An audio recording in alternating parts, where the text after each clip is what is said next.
Assalamualaikum warahmatullahi wabarakatuh. Saya Muhammad Salman Samsuri. Saya di sini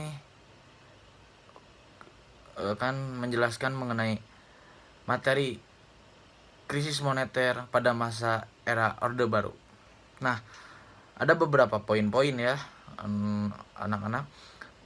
Yaitu diantaranya ada ekonomi Indonesia waktu mengalami kejayaan, ada juga meminjam keuangan ke luar negeri, lalu ada meningkatnya pinjaman yang bersifat komersial begitu. Ada lalu yang terakhir ada Indonesia sebagai penghutang terbesar gitu ya pada masa Orde Baru ini tersebut. Nah, ada juga dan terakhir ada krisis politik yang memperdalam dan mempertebal krisis moneter pada masa Orba. Nah, mengapa gitu ya waktu itu ekonomi Indonesia mengalami kejayaan? Nah, pada masa era Orde Baru itu Indonesia pernah mengalami kejayaan di bidang ekonomi.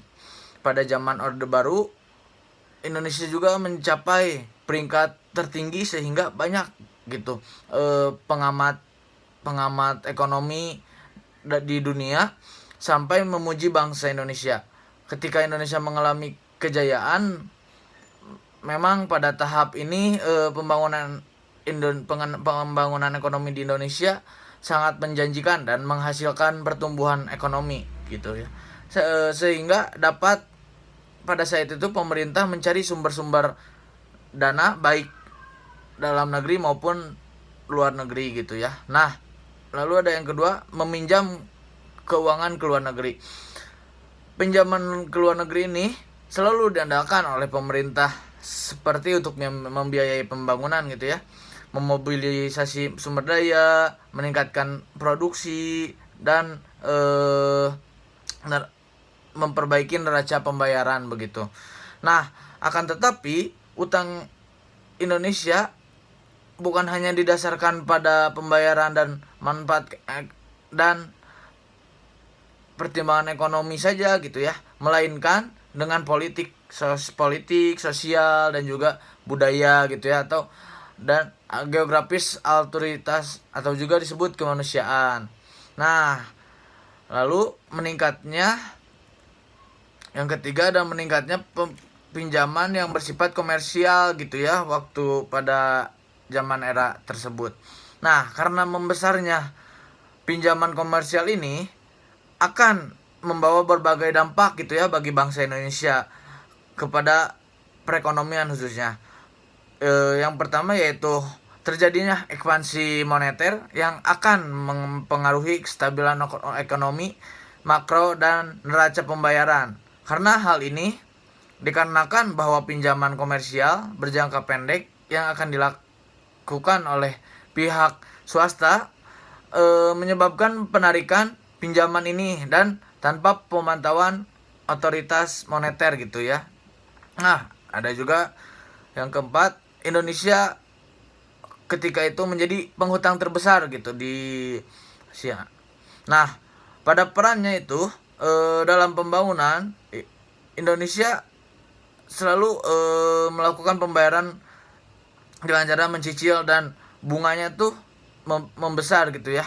Ya, nah perlu dikaji ulang atau juga dikaji lebih lanjut. Nah, dengan mencermati ketahanan ekonomi Indonesia gitu, saat ini sangat sulit karena ketergantungannya Indonesia terhadap hutang ke luar negeri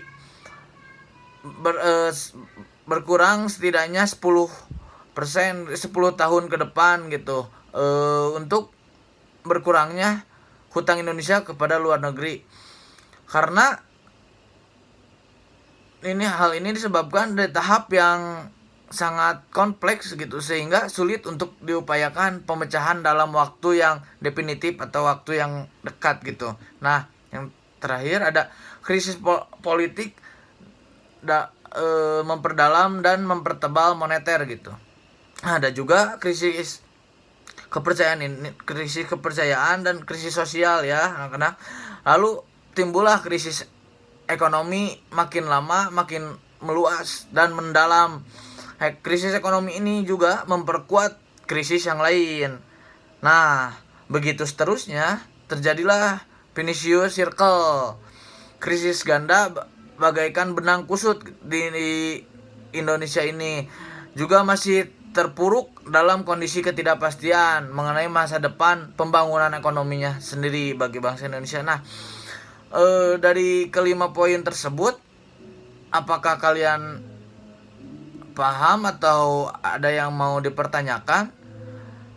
Nah, pada masa krisis ini runtuhnya masa Orde Baru. Ini termasuk waktu terakhirnya kejayaannya Orde Baru sebelum runtuhnya Orde Baru. Sekian dari saya.